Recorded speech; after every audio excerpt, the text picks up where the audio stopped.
Et une petite seconde, donc je vais mettre en playlist avec la première que je viens de faire là, concernant donc la guerre en Russie et une frappe donc d'un drone russe sur un dépôt de munitions en Pologne. Polonais en Pologne. Donc je précisais dans la première partie, dans le premier short, il n'y en aura que deux normalement, hein, a priori ça devrait aller. Donc Poutine se permettait de faire ça parce que précisément la Pologne, alors certainement on est plus à même de répondre aussi, hein, mais dans l'ensemble nous sommes tous là, hein, l'Union Européenne et dans le cas de l'OTAN également, les armées principalement l'Union Européenne, hein, quasi exclusivement, donc s'en prend à la Pologne, certainement des plus à même dans cette région-là, dans ce coin-là, dans cette partie de l'Union Européenne-là, mais sans qu'il y ait de faiblesse du tout au niveau Estonie, Lettonie, Lituanie. De toute façon, c'est l'ensemble, encore une fois, hein, armée européenne, de l'Union Européenne, dans le cas de l'OTAN. Voilà.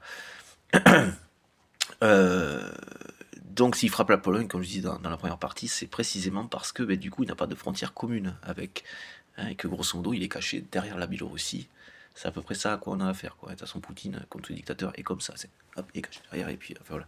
Ah non, c'est pas moi, c'est voilà, un truc qui sert à rien qu'un petit, enfin voilà. La maturité des personnalités antisociales, des dictateurs. Hein. Voilà, enfin l'immaturité, hein, pour être précisé, hein, la maturité de 4 ans à la limite, ou l'immaturité quoi à la limite. Enfin, voilà.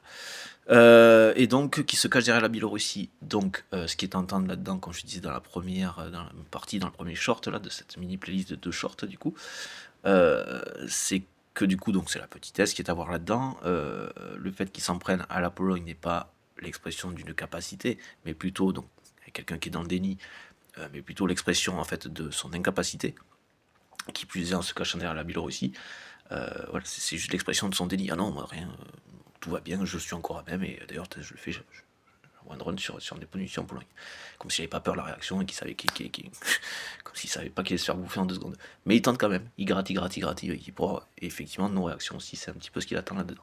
Donc faut être des plus, effectivement, carré, indiscutablement. Même si c'est pas là tout à fait le moment, forcément, il y a une réponse de toute façon à apporter déjà à ce niveau-là, par rapport à ça.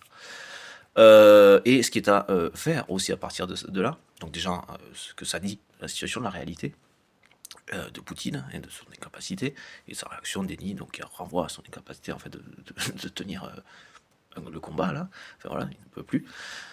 C'est aussi quelque chose qui est à faire entendre, j'avais déjà dit, voilà, mais qui est à faire entendre au président de la Biélorussie, hein, qui est quand même beaucoup moins pris en otage entre quelque chose qui serait problématique pour lui. Le seul problème qu'il aurait, c'est notre côté.